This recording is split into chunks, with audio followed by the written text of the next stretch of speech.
Boa noite, gente. Meu nome é Luísa, eu tenho 18 anos e eu sou de Belo Horizonte, Minas Gerais. E assim como os outros 3 que foram selecionados para o ESSI de 2018, eu estou aqui porque eu sou uma pessoa apaixonada por ciência. Ao longo dos últimos anos do meu ensino médio, eu participei desde atividades extracurriculares na escola mesmo, trabalhando com bactérias no laboratório, até iniciação científica com neurociência e virologia na UFMG. Certa vez eu fui parar em Stanford para fazer um experimento sobre nanopartículas no tratamento de câncer. E agora eu fui selecionada pelo processo online para participar do ESSI 2018, que foi a melhor experiência da minha vida.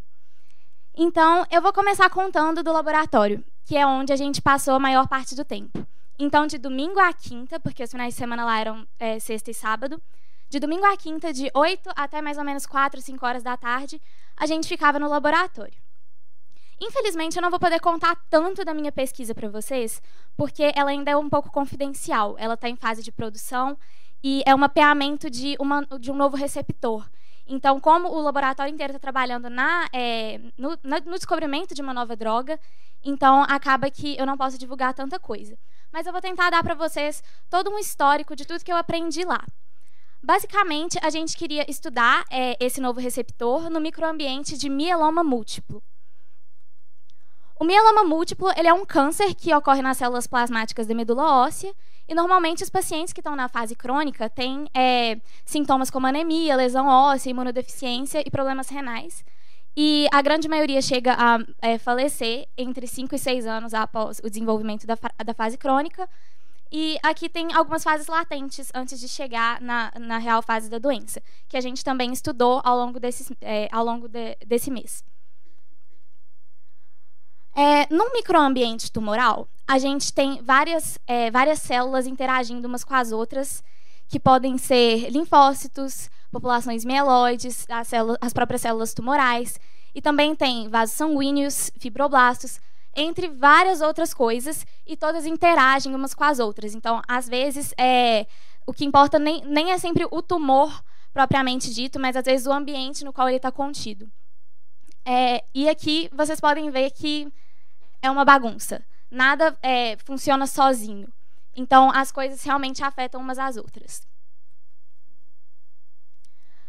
Para começar a explicar, eu queria dizer que a gente usou essas células supressoras derivadas de mieloide, para injetar nos ratos, nos camundongos, para que eles tivessem o desenvolvimento da doença. Os linfócitos T e B foram as células que a gente analisou. Por quê? O mieloma múltiplo está associado à exaustão dessas células. E, por fim, a gente queria descobrir como que esse receptor específico, chamado CD84, estava relacionado a isso tudo. E a gente acabou fazendo uma citometria de fluxo, que foi o nosso primeiro método. Citometria de fluxo, basicamente, a gente seleciona um determinado tipo de célula específica para a gente poder ver se ela aumentou ao longo do desenvolvimento da doença ou se diminuiu. A gente queria ver a expressão dessa célula. E a gente notou que os camundongos com o mieloma múltiplo, eles tinham uma resposta deficiente ao sistema... O sistema imune tinha uma resposta deficiente ao câncer. E, ao final, a gente também acabou fazendo uma PCR, que é um procedimento de amplificação de DNA. Só que eu não coloquei isso aqui porque ele deu errado, aconteceu uma contaminação. E aí eu queria abrir esse espaço justamente para eu falar que contaminações acontecem, experimentos às vezes dão errado. Isso não é estrito para o Brasil. O Brasil não tem pesquisa direito, a gente não tem material direito. Não, as coisas acontecem, as coisas... e não necessariamente são erros, são procedimentos que às vezes acontecem de não ser o resultado que a gente espera. E isso aconteceu e, mesmo assim, o pessoal do laboratório ainda está desenvolvendo vários experimentos relacionados a isso e está tudo bem.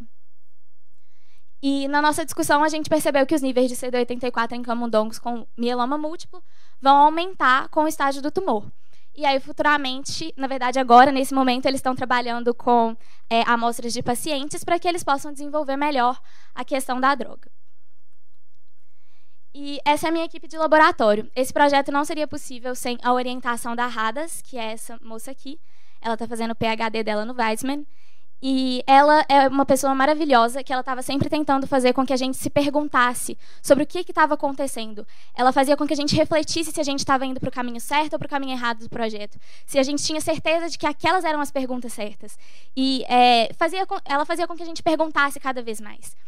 E ela também era super compreensiva. Todas as vezes que a gente derrubava alguma coisa ou colocava mais reagente do que o necessário, ela sempre falava, não, tá tudo bem, a gente só continua, porque faz parte.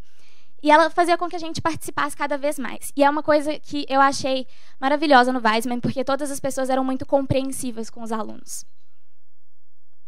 E essas duas meninas aqui eram as minhas colegas de laboratório, a Miyu e a Hana. Uma era do Japão, a outra era do Canadá. E a gente também tinha essa ajuda mútua. Elas tinham um histórico consciência, eu tinha outro. E a gente compartilhava as nossas experiências para que a gente pudesse dar o nosso melhor dentro do laboratório. Por fim, nos nossos finais de semana, né, o nosso tempo livre, entre aspas, a gente fazia algumas expedições, umas excursões ali por alguns lugares interessantes. E a primeira delas, na primeira semana, foi para Jerusalém. E isso me marcou muito, porque antes de eu ir para Israel, eu tinha uma imagem totalmente diferente da imagem que eu tenho agora. Eu tinha uma série de preconceitos, eu tinha algumas ideias relacionadas à história que não necessariamente são verdadeiras. E lá em Jerusalém, eu acabei quebrando todos os paradigmas que eu tinha na minha cabeça e eu aprendi muito mais sobre a história. Eu aprendi mais sobre diversas religiões, inclusive religiões que eu não sabia que existiam.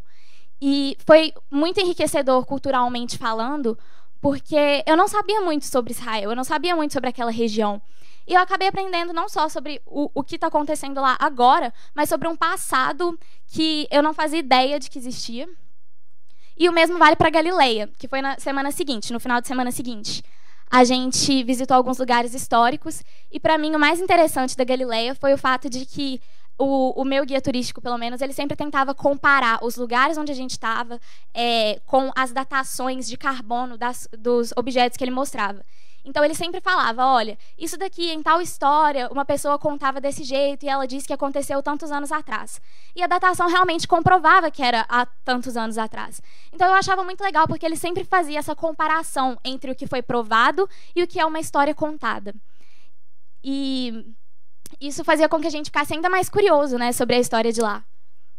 E, por fim, no último final de semana, a gente foi para o deserto.